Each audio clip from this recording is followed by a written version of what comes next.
I've converted a great many people this way, both face to face and by way of this medium. By teaching them how to see, they then go out into the world and they see it everywhere. This regime is anti-white. Okay, the regime throughout all Western countries, it's anti-white. They dominate the government, news and entertainment, media, academia, etc., churches now. And as a consequence, they get to our people every single day of their lives. It's coming at our people every single day, their information, their anti-white meme pathogens. So when we have the ear of our people, we have routinely tried to get the message across to them. Sometimes a very complex message. Look at all of these facts. Look at all of this data, etc. And even if they have the time to take a look at that and to understand it, they then are immediately thrust right back into the anti-white venom that surrounds them, the water in which they are encased. So I have always argued that we need to use a form of jujitsu, and I know you're into martial arts, so this will speak to your heart. We need to use, and this is what I have been doing very successfully, using the weight and power of the regime against them. So you do that by teaching people how to see. And in my book, one of the areas that I begin is with commercials. This is how I have begun the discussion with many people face to face. I recruited a white woman. This was around the holidays. I recruited her to, she watches, by her own admission, a moderate amount of television. So she works and she comes home, watches television. On the weekends, works around the house, that sort of thing, chores, and watches television. And so I asked her to write down the names of the companies that air commercials that pair whites with non-whites. And she thought, okay, that seems like kind of a strange thing. I think I've seen that before. This is kind of her thinking. And sure, I'll do it. So in one day, one white woman watching television, moderate amount on one day, I believe it was 28 commercials that she saw, different commercials of whites paired with non-whites. Oh That my. is that is not an accident. And I think I was able to find like 23 of those commercials online. So I included them in the video. But that is an effort to erase a people that the world has never seen.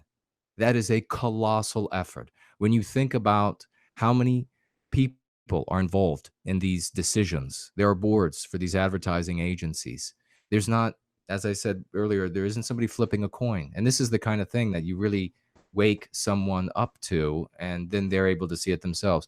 And I can only tell you that it has been miraculous when they come back and they suddenly are beginning to see. Their eyes get as wide as saucers, and they get to that point where I have to tell them, wait, now don't run to your family and start shouting at the top of your lungs that there is this anti-whiteism in the world and it's taking us down, because they won't be able to accept that energy.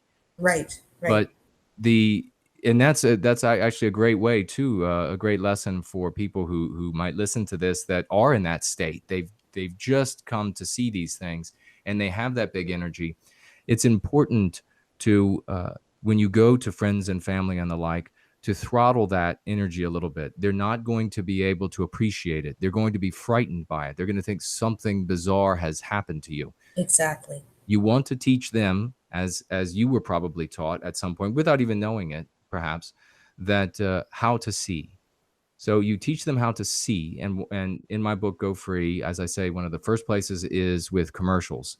And once they begin to see that in these commercials, there are teams of people making these decisions about what actors and actresses will be, who will be paired with whom in these commercials, that these are intentional decisions. They're not accidental. Nobody is tossing a coin to arrive at these conclusions.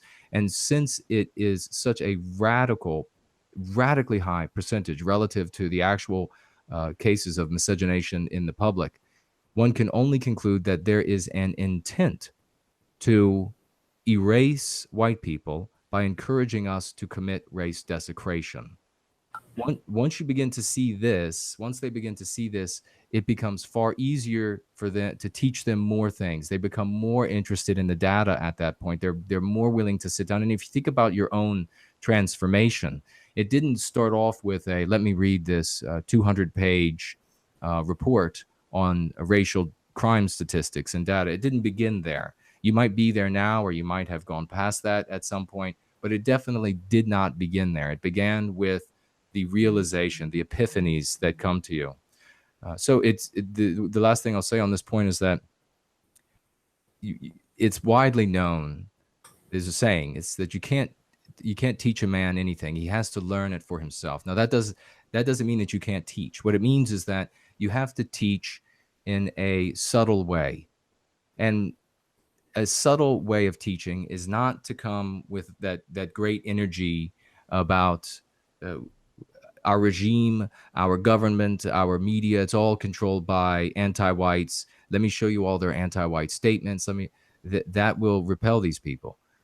The best way to teach them is to give them that little instruction to teach them how to see these things, and then when they go and see them for themselves, which they will see it everywhere they go. I have had so many stories shared with me. Once they begin to see that, they will be, quote unquote, learning on their own at that point, and they will happily accept the truth moving forward from that point.